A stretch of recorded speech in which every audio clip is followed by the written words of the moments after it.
Bismillahirrahmanirrahim. Assalamualaikum warahmatullahi wabarakatuh. Nahmaduhu wa nusalli wa nusallim ala rasulil karim wa ala alihi wa sahbihi ajmain. Kita lanjutkan tentang dalil yang terkait dengan dakwah. Bismillahirrahmanirrahim. Melanjutkan yang kemarin. Siapakah yang melarang untuk mendapatkan dunia? Baik, raihlah dunia dengan penuh semangat. Kita semua sama sekali tidak menghendaki untuk meninggalkan dunia yang memang dianggap sebagai keberuntungan dan harus dicari. Yang kita maksud adalah sebanyak apapun kita berusaha untuk dunia, hendaknya kita berusaha untuk agama lebih dari itu, atau paling tidak seimbang dengan usaha dunia. Sebab sebagaimana pendapat kalian, agama dan dunia sama-sama dianjurkan. Kini saya ingin bertanya, bukankah ayat di atas juga merupakan bagian dari Al-Quran yang sama, yang juga menyebutkan ayat-ayat berikut ini? A'udzubillahi minasyaitonirrajim. Man kana yuridu kharsal akhirati nasid lahu fi kharsi wa man kana yuridu kharsad dunya nu'tihi minha wa ma lahu fil akhirati min nasib. Ya, artinya barang siapa menginginkan keuntungan akhirat, kami akan menambah keuntungan itu baginya, dan barang siapa menginginkan keuntungan dunia, maka kami akan memberikan kepadanya keuntungan dunia dan tidak ada baginya di akhirat. Quran Asy-Syura ayat 20. Dalam Quran surat Al-Isra ayat 18-19, yang artinya barang siapa menghendaki kehidupan sekarang duniawi, maka kami segerakan baginya di dunia itu apa yang kami tentukan bagi orang yang kami kehendaki. Kemudian kami tentukan baginya neraka jahanam. Ia akan memasukinya dalam keadaan tercela dan terusir. Dan barang siapa menghendaki kehidupan akhirat dan berusaha ke arah itu dengan sungguh-sungguh, sedang ia adalah seorang yang beriman, maka mereka itu adalah orang-orang yang usahanya dibalas dengan baik. Dzalika mata'ul hayatid dunya wallahu indahu husnul ma'ab. Ya, artinya yang demikian itu hanya kesenangan hidup di dunia, sedangkan di sisi Allah tempat kembali yang baik. Quran surat Ali Imran ayat 14. Minkum may yuridud dunya wa minkum may yuridil akhirah. Di antara kamu ada orang yang menghendaki dunia, dan di antara kamu ada orang yang menghendaki akhirat. Quran surah Ali Imran 152. Qul mata'ud dunya qalilu wal akhiratu khairul liman ittaqa. Katakanlah keuntungan dunia ini sedikit dan akhirat adalah lebih baik bagi orang yang bertakwa. Quran surat An-Nisa 77. Quran surah Al-An'am 32, yang artinya dan tiadalah kehidupan dunia ini melainkan permainan dan senda gurau belaka, dan sungguh negeri akhirat itu lebih baik bagi orang-orang bertakwa, maka tidaklah kamu memahaminya. Ya, artinya Quran surah Al-An'am ayat 70, dan tinggalkanlah orang-orang yang menjadikan agama mereka sebagai permainan dan senda gurau, dan mereka telah ditipu oleh kehidupan dunia. Turiduna aradat dunya wallahu yuridul akhirah. Ya, artinya kalian menginginkan harta dunia, sedangkan Allah menghendaki pahala akhirat untukmu. Quran surah An-Anfal ayat 67.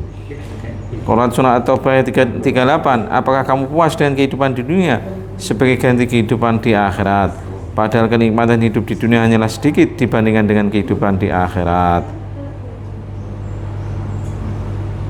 Dalam surat Hud ayat 15-16, barang siapa menghendaki kehidupan dunia dan perhiasannya, niscaya kami berikan kepada mereka balasan pekerjaan mereka di dunia dengan sempurna, tanpa mereka dikurangi.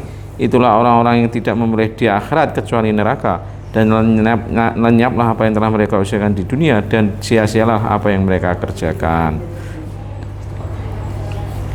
Ya, artinya Quran surah Ar-Ra'd 6, dan mereka bergembira dengan kehidupan di dunia, padahal kehidupan dunia dibandingkan dengan kehidupan akhirat hanyalah kesenangan yang sedikit.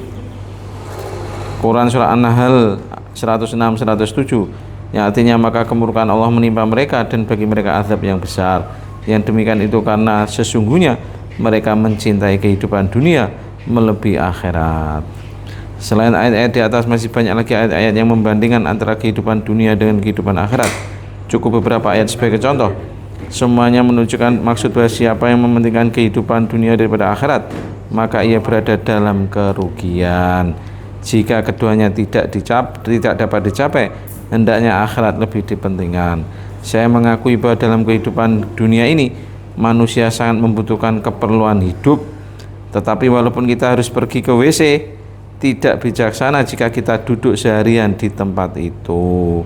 Jika kita memperhatikan hikmah syariat dengan seksama, kita akan menemukan bahwa syariat yang suci ini telah mencakup semua hal. Allah SWT telah menerangkan segala sesuatu dengan jelas.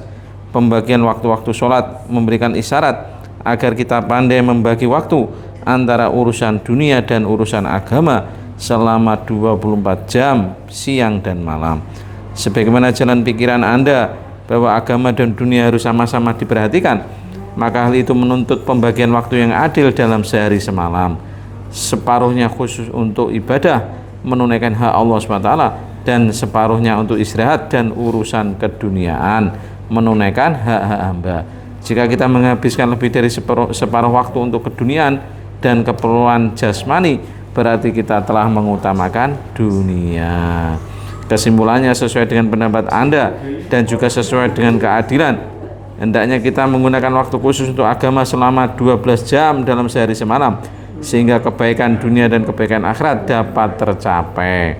Dengan cara demikian barulah kita benar bila kita mengatakan bahwa kita diperintahkan dan kebaikan akhirat, serta Islam tidak mengajarkan kerahiban.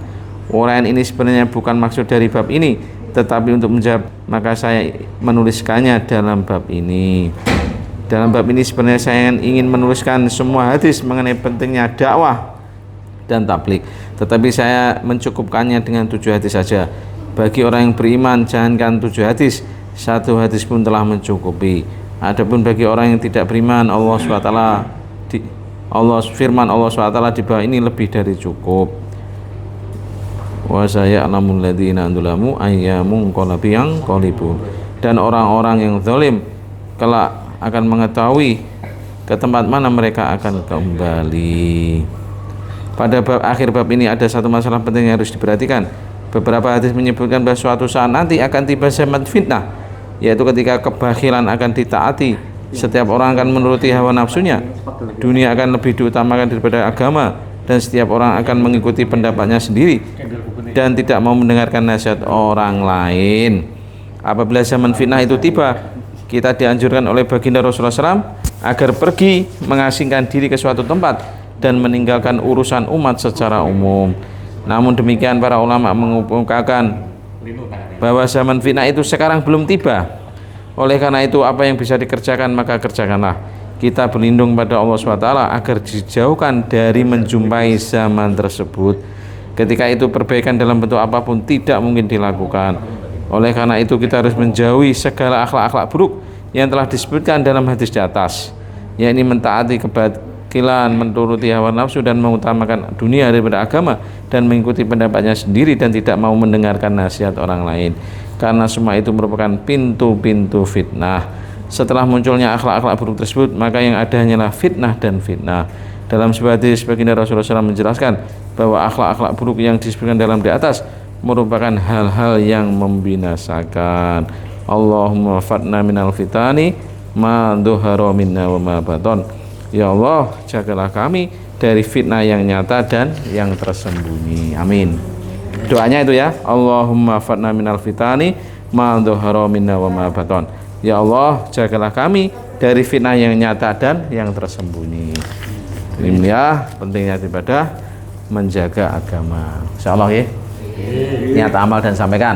Kita tutup dengan doa akhirat majelis. Subhanallah wa bihamdi, subhanallahumma wa bihamdika, asyhadu alla ilaha illa anta, astaghfiruka wa atubu ilaik. Assalamualaikum warahmatullahi wabarakatuh. Waalaikumsalam.